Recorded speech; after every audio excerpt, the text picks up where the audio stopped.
जोहार झारखंड, जय झारखंड। लोकसभा चुनाव लगभग लगभग मैदान सज चुका है।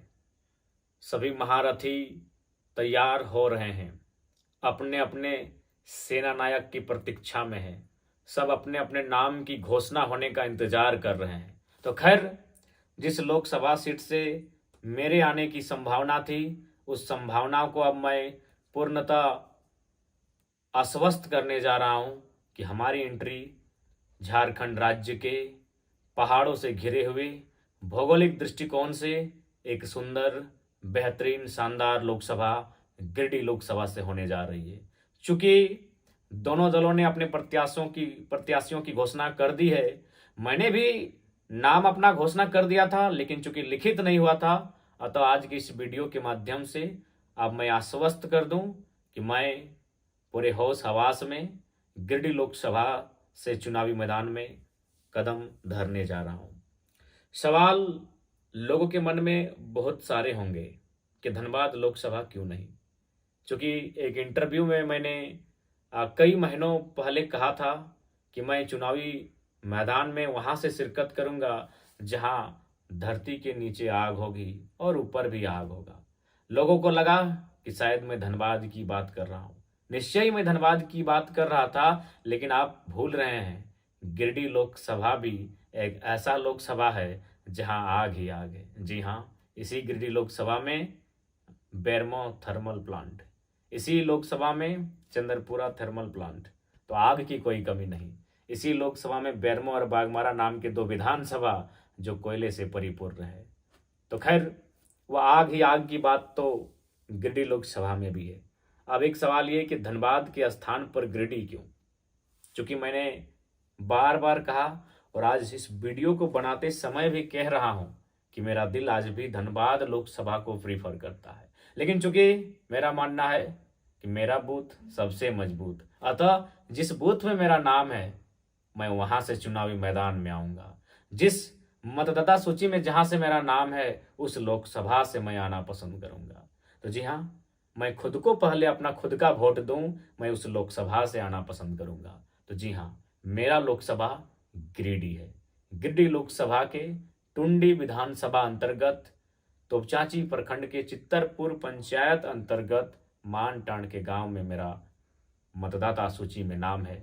अतः गिरिडीह लोकसभा चुनावी मैदान में मेरी आने की तैयारी हो चुकी है और निश्चय ही आपके आशीर्वाद को लेकर गिरिडीह लोकसभा के चुनावी समर में मैं उतरने जा रहा हूं। आप सभी से आशीर्वाद की अपेक्षा रखता हूं। चूंकि 2 सालों से निरंतर लगातार हम सभी ने संघर्ष किया। उस संघर्ष की बदौलत झारखंड में अपनी एक पहचान बनी और झारखंड वासियों के एक नई उम्मीद की किरण जगाने का भी हम लोगों ने कार्य किया। अतः अभिलाषा रखते हैं कि गिरिडीह लोकसभा के जनता जनार्दन भरपूर आशीर्वाद देंगे और अपने इस छोटे से नन्हे से भाई को, बेटे को दिल्ली की राजधानी में दस्तक देने के लिए वहां तक पहुंचाने का कार्य करेंगे। सवाल ये भी आता है कि लोकसभा का चुनाव क्यों? बहुत सारे लोगों के जहन में ये बात आती है कि आप तो राज्य के मुद्दों के साथ आए थे, राज्य का विधानसभा का चुनाव लड़ना था, आप लोगों को सरकार में आने का प्रयास करना था, तो फिर दिल्ली जाने की तैयारी क्यों? तो मैं स्पष्ट करना चाहूंगा कि दिल्ली जाने की तैयारी आखिर क्यों हुई। जिस कमरे में मैं बैठा हूं, इसी कमरे में लगभग ठीक पीछे, चूंकि कैमरा में अभी पॉसिबल नहीं, हम लोग कैमरा को पीछे करेंगे, वहां नहीं करने से भी 700-800 लोगों की समस्याओं का एक बक्सा तैयार हो चुका है।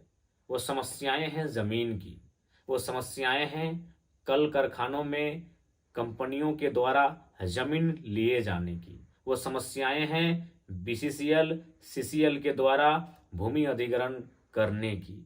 तो उन समस्याओं का समाधान कहीं ना कहीं दिल्ली में है, उन समस्याओं का समाधान कहीं ना कहीं देश की राजधानी में है। इसलिए लोकसभा का चुनाव भी अत्यंत आवश्यक है कि नए युवा पीढ़ी दिल्ली में जाएं, अपनी दस्तक दें और अपने विचारों को वहां रखें, डंके की चोट पर रखें। दोनों प्रत्याशी आ चुके हैं, लेकिन मैं यही कहना चाहूंगा इनका राजनीतिक जीवन किसी का 15 वर्षों का है, किसी का 20 वर्षों का है। इन्होंने कितना सदन में जनता के मुद्दों को रखा, उठाने का कार्य किया। पेपर लीक पर इन्होंने कितना बात किया, किसान मजदूरों के हालात पर कितना बात किया, ये आपसे छुपा नहीं है। अतः बेबसी में वोट ना पड़े, लाचारी में वोट ना पड़े, दिल्ली को देखकर और किसी को हराने को लेकर वोट ना पड़े। अगर वोट पड़े तो मजबूती के साथ पड़े कि मेरा एक ही नेता चुनकर क्यों ना भेजूं, दमदार और तगड़ा भेजूं, इसलिए मतदान करें। तो मैंने स्पष्ट कह दिया कि चूंकि जमीन अधिग्रहण की जो समस्याएं, जो फाइलें मेरे सामने पड़ी है, लगभग 700 लोगों की समस्याएं हैं। जब मेरे पास 700 लोगों की समस्याएं हैं तो सोच के देखिए, इन 2-3 जिलों में जितने विधायक, सांसद, जिला परिषद तथा अन्य जनप्रतिनिधि होंगे, उनके पास कितनी समस्याएं होंगी। तो इसलिए उन समस्याओं का समाधान दिल्ली में होगा। अतः दिल्ली कुछ करने की तैयारी है। इसलिए अब युवाओं की बारी है, क्योंकि ये बोलते नहीं हैं, ये बात करना नहीं चाहते हैं। और क्यों करें? इनके बच्चे 3rd और 4th ग्रेड की नौकरी नहीं करेंगे।